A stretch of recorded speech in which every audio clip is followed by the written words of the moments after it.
The animation meme community has a lot of drama, which is to be expected when there's a lot of children in one community, though what I did not expect was the casual form of sexual harassment towards these young people. And what I especially didn't expect was for their private, intimate life being leaked as a form of punishment for either exploring their sexuality with others or, God forbid, being sexual with their partner the wrong way. Keep in mind, when I'm referring to the wrong way, I'm not referring to anything illegal or anything of that sort. This will mostly happen with a big animation YouTuber having their private messages exposed. Most of the time, from what I've seen, it has been group chats where someone has leaked the messages or a third party has gotten these messages somehow and then decided to leak it. And then, depending on the situation, the third party or the leaker would sit on these screenshots for a few months before they decide to expose the YouTube animator. A lot of the time, from what I've seen, it's because they get angry at the animator for some reason and then decide that, oops, I have these screenshots that make them look bad, so now it's appropriate to show everybody these screenshots. And why did they think that everybody had to see these screenshots? Well, it's because these screenshots contain terrible, horrendous, god-awful messages between children. When the call-out has been made, what can happen is that an art commentary YouTuber will pick up the story and make a video about it.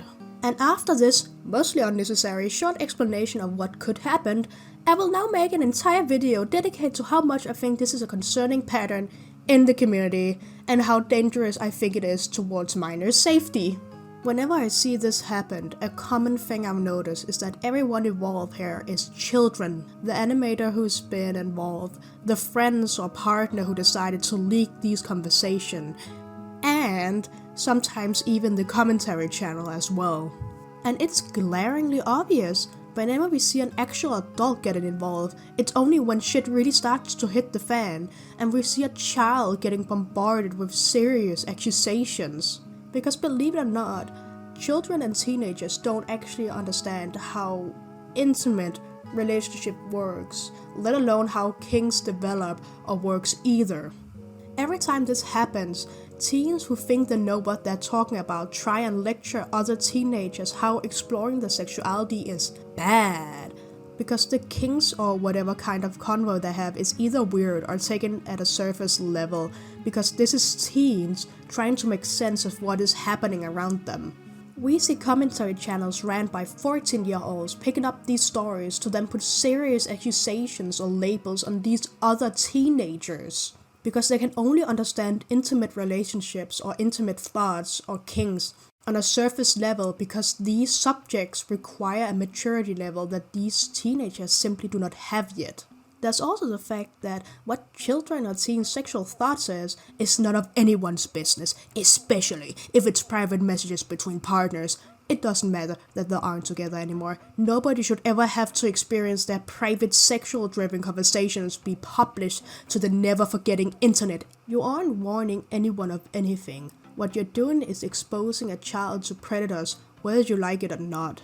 If the conversation is about lack of boundaries, you don't need multiple screenshots of conversation between two teenagers being weird with each other. If you need screenshots, use something else or blur out the explicit part.